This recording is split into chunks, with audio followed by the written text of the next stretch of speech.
Good morning and welcome. I hope you're all doing well. I know I am. Today's video is going to be a little shorter. I primarily just want to be talking to you about a little anthology that I have right here called Dreams of Fear, Poetry of Terror and the Supernatural. It's going to be edited by S.T. Joshi and Stephen J. Mariconda. I'm going to try to get that in focus for you right there. And I will have a picture inserted somewhere, either there or there. The big reason why I'm wanting to go over this book is primarily due to the fact that it's fairly unique. I've never seen a poetry anthology dedicated to horror poetry or supernatural poetry, so I found that to be very interesting.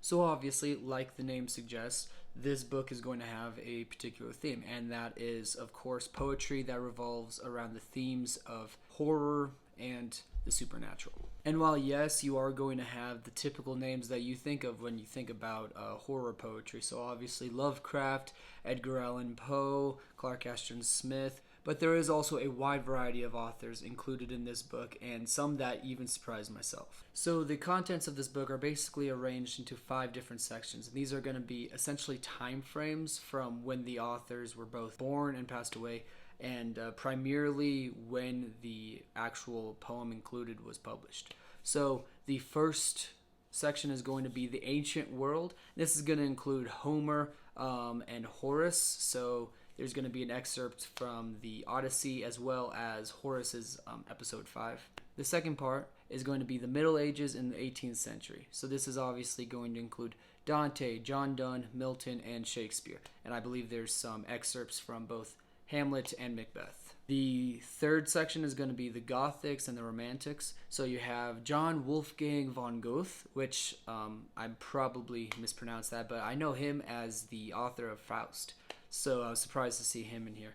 As well as Shelley, William Blake, Robert Burns, Lord Byron, and John Keats. The fourth section is going to be the later 19th century, and this is going to include Victor Hugo, Thomas Hardy, Longfellow, Poe, Charles Baudelaire, which shouldn't be a surprise, as well as Alfred Lord Tennyson and W.B. Yeats.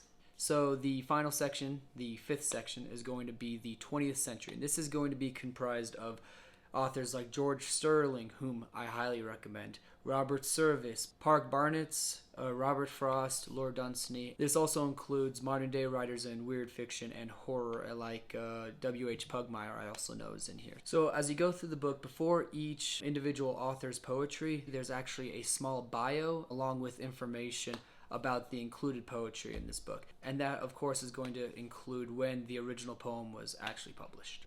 So unfortunately, one of the issues that I have with reviewing a book like this is that it is an anthology. So I can't necessarily comment on just one author's writing due to the fact that this book contains a multitude of authors. So unfortunately, while I can't go in depth over everything in this book, there are a couple standouts that I do want to talk to you about. The first one is going to be A Wine of Wizardry by George Sterling.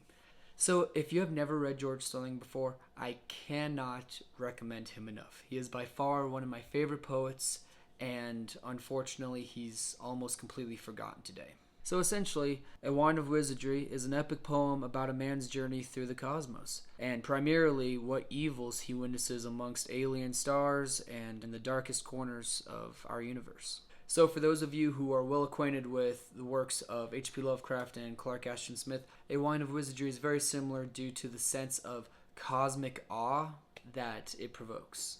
So the second poem I want to talk about is La Belle Dame sans Merci, a ballad. And this is going to be by John Keats.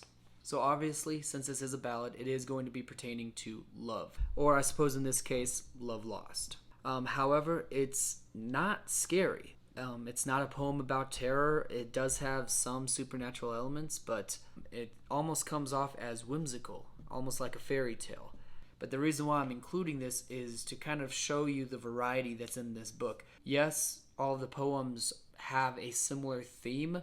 Not all of them are going to be as black and white as somebody dying, somebody haunting somebody, or there being a mansion filled with corpses. There are some of those that kind of fall within the cosmic and gothic horror tones that you're familiar with, and if you're wanting that, you're going to get plenty of it.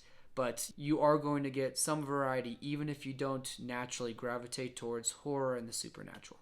And the final poem I want to talk to you about is The Dead Man Walking by Thomas Hardy. This poem is one of my favorites primarily due to the fact that, again, it is not a horror poem. This poem has supernatural elements, but these elements are used as a metaphor. This is essentially a poem about a man who is lamenting having to grow up. This is somebody who is being isolated from both his friends and his lover. This is also a young man who has had to change his mindset from what was once this carefree attitude to now joining the workforce. This kills his former self. Essentially, this kills the self that he knew himself to be for so long. And that is what this poem is about. It is not about an actual walking dead person. It's about a man who is still alive but feels dead inside, who feels dead to himself due to the changes in his life. I think it also offers a very unique perspective on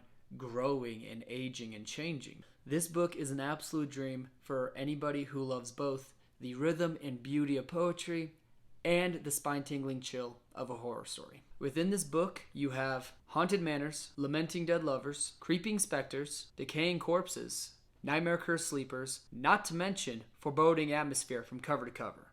And that's just the tip of the iceberg. Honestly, this book is great for poetry lovers, horror fans, weird fiction fanatics, or anybody who's just looking for a unique poetry anthology to have around. So that's going to just about do it for me, but before I go, I'd like to leave you with a quote. In the case of good books, the point is not to see how many of them you can get through, but rather how many can get through to you. Thank you very much for watching. Now go read something.